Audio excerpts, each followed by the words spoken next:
Audio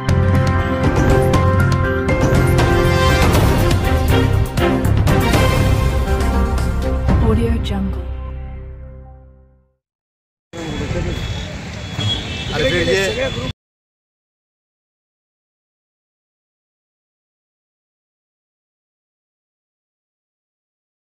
मराठवाड्याला आपल्याला माहित आहे, जेव्हा महायुतीचं सरकार आलं, मी मुख्यमंत्री होतो त्यावेळेस मराठवाडा वॉटर ग्रीड, पत्रकार मंडळींना माहित आहे की मराठवाडा वॉटर ग्रीड जे आहे हे भासण्यात गुंडाळलं होतं महाविकास आघाडीने.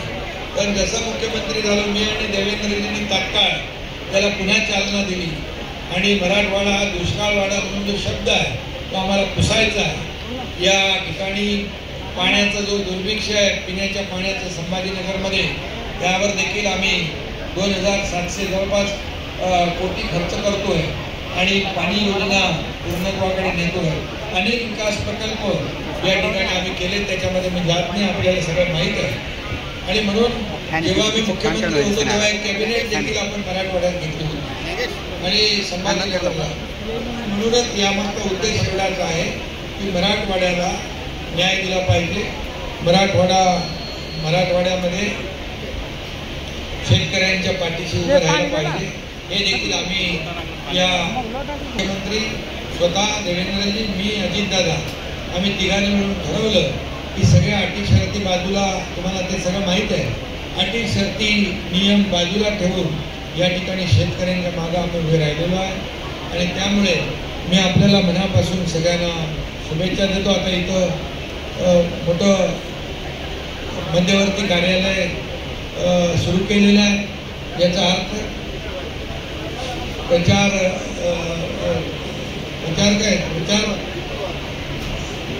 बिगुल वाजलेलंच आहे. आता काय, जेव्हा म्हणून मी सांगितलं निवडणुका आम्ही महायुती म्हणून आम्ही जिंकणार आहोत, महायुतीचा भगवा फडकवणार आहे. अरे बाबा, आघाडी तिकडे आहे, आमच्याकडे तिकडे बिघाडी आहे, आमच्याकडे महायुती आहे. त्यामुळे आम्ही महायुती म्हणून जे केलेलं काम लोकांसमोर आहे आणि त्यामुळे लोक काम करणाऱ्यांच्या मागं उभे राहतात. काम जे करत नाही, फक्त टीका करतात, जे घरी बसतात त्यांना कायमचं घरी बसवतात. आणि म्हणून आम्ही फील्डवर काम करतो.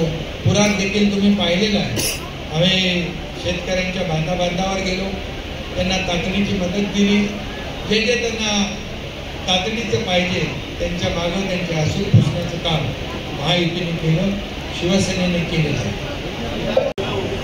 त्या दिवशी सगळे बैठकीला होते, ओबीसी समाजाची बैठक होती.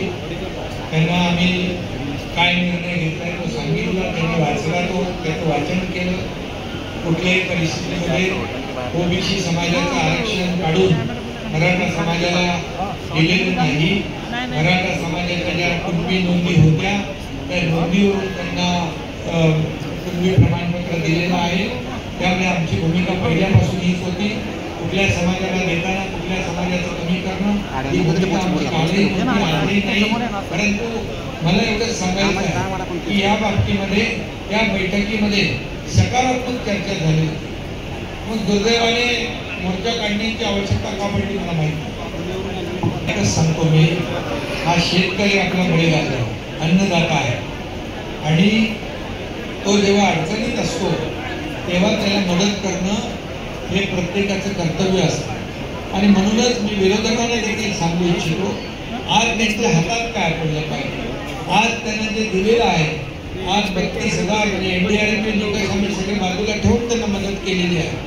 आणि म्हणून यावेळेस देखील विरोधकांनी राजकारण न करता शेतकऱ्यांच्या बाजूने उभं राहिलं पाहिजे.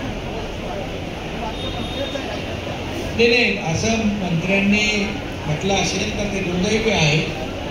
कारण शेवटी शेतकरी आणि सरकार, शेतकरी आणि आम्ही सगळे सरकार म्हणून आम्ही सगळे निर्णय घेत असतो. शेतकऱ्यांच्या मागं उभं राहण्याचं काम यापूर्वी केलं, आजही करू. आणि जेव्हा जेव्हा शेतकरी संकटात येईल त्यावेळी शेतकऱ्याच्या मागं उभं राहू. धन्यवाद.